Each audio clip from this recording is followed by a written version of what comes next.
Hey guys, I'm really excited. This is my first episode of my vlog, and it's called DVLOG. And what I did for the first episode was, I was recently on a trip in actually Texas with a whole bunch of my really good friends like Joe Polish, Dean Graziosi, Dan Sullivan, a whole bunch of killer entrepreneurs. And a lot of videos behind the scenes that you might not have seen, I threw them together for you. So I hope you enjoy it and continue to, If you're not using YouTube, you absolutely should, and here's why. YouTube, we all post videos on Facebook, sometimes Instagram, stuff like that.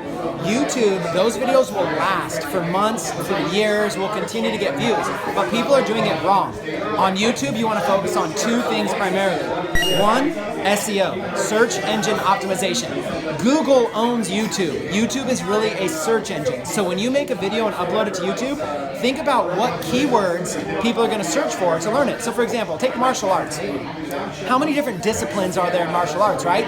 Even if you were an amateur at martial arts, you could sit there and you could do a video and explain what each discipline was, and you could do that in like 2 hours, literally explain all these disciplines, and then each one of those could be a different video. Now what happens when people search those disciplines, you might have one that talks about what it is, or here's 10 of my favorite martial artists, or whatever it is, right? Those kind of videos rank. Once you learn what people are searching for, make videos to match those searches. I have to give credit where credit is due. I learned this from Dan Sullivan probably 17 years ago. Okay. But this is it's ways to think about your life as an entrepreneur and about getting into messes. So the first thing is M equals O minus C. The M is a mess, okay?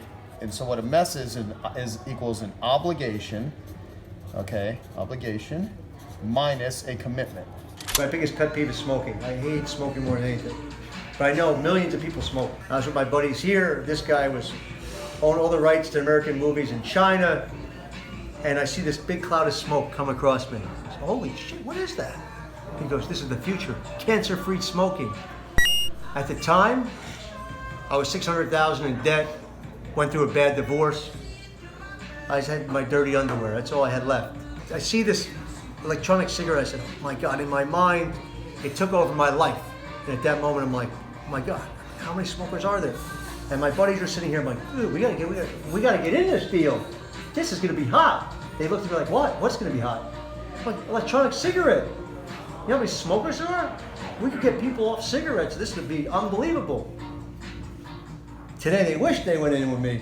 We were up at Google recently, sitting across from the director of US Search, and he looked at us and said, guys, the world's largest retailer was sitting where you're sitting right now, and they told us last week they turned off their own bidding algorithms are using ours. Because we've been doing our own bidding algorithms, our own insane campaign structures, 2,600 campaigns per site, all this crazy stuff, handling it through the API, thinking we're getting the best we can. Our impression share had been declining a lot. So recently, I took 11 of our sites, and we took about 40,000 campaigns and paused them all. I replaced them with 11 campaigns, one for each site. And the real trick was using target CPA as a bidding algorithm and doing some simple broad modifieds to catch a lot of stuff. Now the second thing is related videos. If you ever see a really popular video with like 1 million views, do a related video to it. Do a reaction video. Like if you see like a crazy martial arts fight, do a reaction video. Here's my reaction to the winner of this UFC thing or whatever it is. What you do is you do these reactions, you do basically the same title as the other video, because then when people watch that video with millions of views, YouTube's gonna show them a related video, and they might show them your video. So instantly you made a video and for free got 500,000 views. That's how these videos are exploding.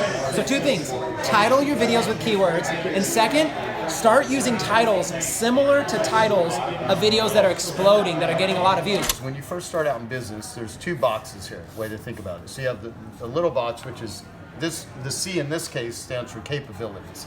Capabilities. And I can't, even though I write for a living, I can't spell.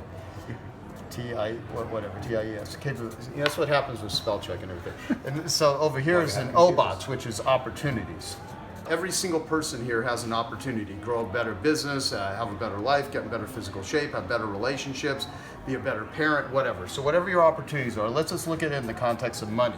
So say you want to make $1 million a year, but you're currently only making $50,000 a year. Well, you're not going to make $1 million a year with $50,000 a year capabilities. So in order to reach our opportunities in life, we have to make our capabilities equal to our opportunities. So sometimes you need financial capabilities, marketing capabilities, technology capabilities, management capabilities, whatever. All of the books we read, all the seminars we attend, we're just trying to stack capabilities into our life. And then once your capabilities equal your opportunities, you reach it.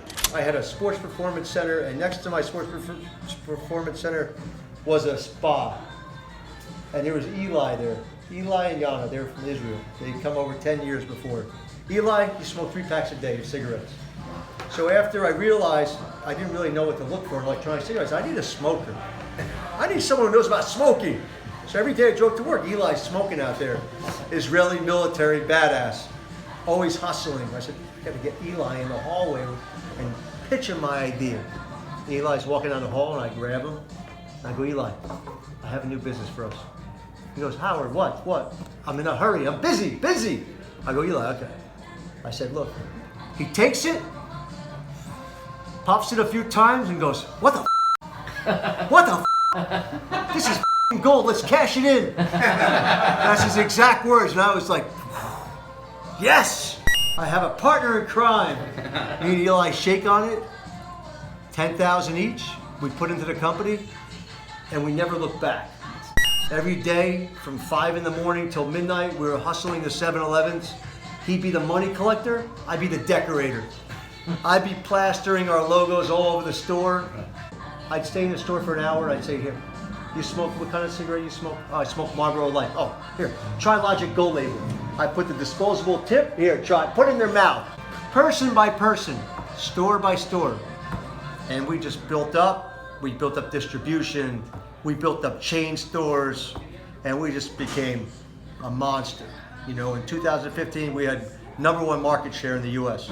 Even in the learning period, the next day, we were getting just the same, and in some places more leads and transactions than we were getting with 2,600 campaigns on those sites, for each one of those sites. We came up with a distillation process in our oils, like vodka. So we distilled it, and basically when someone used our e-cig, we had a richer flavor and a thicker vapor. So we had richer flavor, thicker vapor. We had the best batteries in the industry because we purchased the most. We were the first ones to age batteries. We also air shipped our product in. So while everybody else was on the water, a lot of them didn't do refrigeration on their oils. So by the time they got the e-cigarettes, they had 10 puffs and they were done. They burned out. We air shipped, and it was like, I told you, it was like fresh milk. You get Logic, it's like fresh milk. It's only 10 days old since it came from the factory. So you're getting more puffs, richer flavor, thicker vapor, stronger battery. We just killed everybody because we did it better. Use target CPA, use target ROAS, give Google all the data, simplify the account structure, and kind of play the game they want to be played. They want AdWords to be so easy, you just set up like one word and it does it, right? The closer you get to that, the more you are in line with the brownie points of the algorithms they're developing. So we're at 90% impression share now on those little 11 campaigns, and I was at 50% impression share before. The word is simplify, use Google's bidding algos, and just really make it simple and spend all your time on your funnel and your conversation design, and you're actually servicing people, and let Google do your media buying as much as possible. From start to finish, it was a little under 5 years. We sold our company to Japan Tobacco. I went from basically having nothing to passing, just doing great. And all my buddies, I offered to get them in. To this day, they say, oh man, I wish we got in. But now, pretty much any startups that I have or anything I'm working on, everybody wants to get in, and I don't blame them. I don't say I'm the best, but I say I have a good idea how to do things right.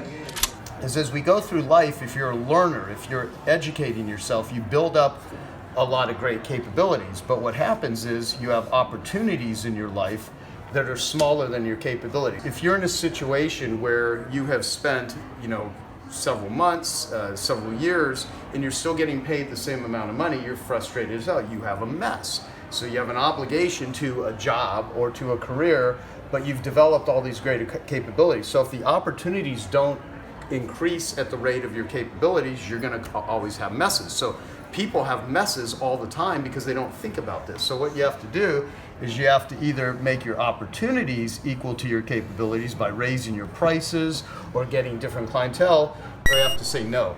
And that's the success traps that entrepreneurs get into, is because their capabilities keep increasing, but they have the same sort of clients and they get bored. The last tip I'll give you is always have a call to action. So you get 500,000 views. What good is that? If you don't have a call to action, it's going to convert to nothing. At the end of your video, always tell people what you want them to do. Maybe it's just to subscribe to your channel. Maybe it's to follow you on social media. Maybe it's to opt into your email list and you're going to give them a free gift. You might say, hey, if you guys are interested in martial arts like I am, I've got a free gift for you. Just go to www.whatever.com and check it out. By giving a call to action, you're going to convert those views into money. You're going to monetize and cash in your passion. That's my tip for you. Maybe next time I'll bust a rap. Everything else in my life, I've been so competitive. I got to master it. But this is a game where you got to put the time in. So if I'm not going to put the time in, then I want to say, why am I playing? Why are you doing anything?